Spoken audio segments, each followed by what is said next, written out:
you know, when did it first start and how did we get to there? It was a logical process when we think about it, and lots of people have contributed to it. We have 25 people working here in the lab, but we probably work with another 25 people who are associated with the project in different ways.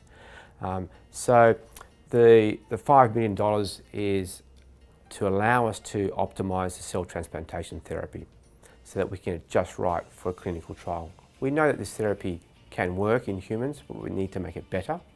So this $5 million will help us do the science so that we can get it up to a clinical standard that we need to go to clinical trial. But there's more to it than just that. If we can reconnect the nerve cells across that injury site, that's fantastic, and we might be able to restore function. But for many people, the injury is going to be too complex and they lost too many nerve cells. So we also have to make this therapy bigger and better in other ways. We can add in stem cells to help replace the nerve cells. We can bring in growth factors to help reduce the response to the injury. That can help repair it as well. And also, for all of those together, we need to have a really good rehabilitation physiotherapy program. If we do our magic with the cell transplantation, but don't do the physiotherapy, most of it will be wasted. So what we're putting together now is a really big project to make sure that we can produce a comprehensive rehabilitation program that we can deliver to the people where they need it.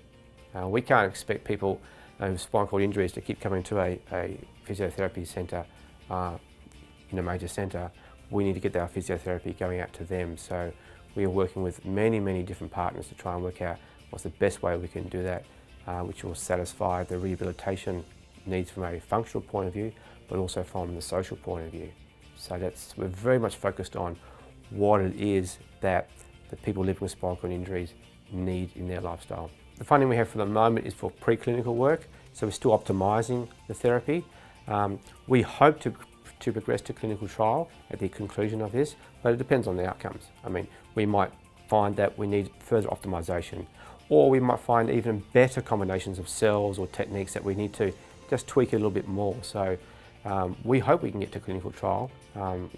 We want to get there as much as other participants, but we have to make sure we do it right. If we go too soon and we don't get good outcomes, then that's not good for the long-term prospects for the therapy. And if we wait too long, we might be wasting opportunities. So it's a balance between getting good results and patient expectations. So we hope to get there soon. And also, when we get to clinical trial, as I said before, there's lots of other things we can do in addition to make it even better. So we can add in stem cells or growth factors. And those extra components we have to consider when we can add those in, and that might be in future clinical trials. So hopefully we'll get great results, but realistically, it's going to be a multi-step process to get the very best results we can hope for. So we'll regularly come out, visit the lab, visit the team, and keep up to date with what's happening, and keep our community up to date with what's the progress and that sort of thing. And from a foundation's point of view, we'll be running events. There's always something happening.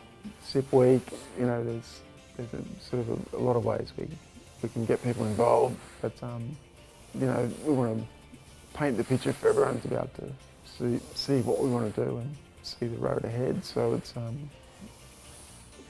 everyone can participate in some way at some level, whether you have an injury or not. I think it's there's real potential for everyone to get involved.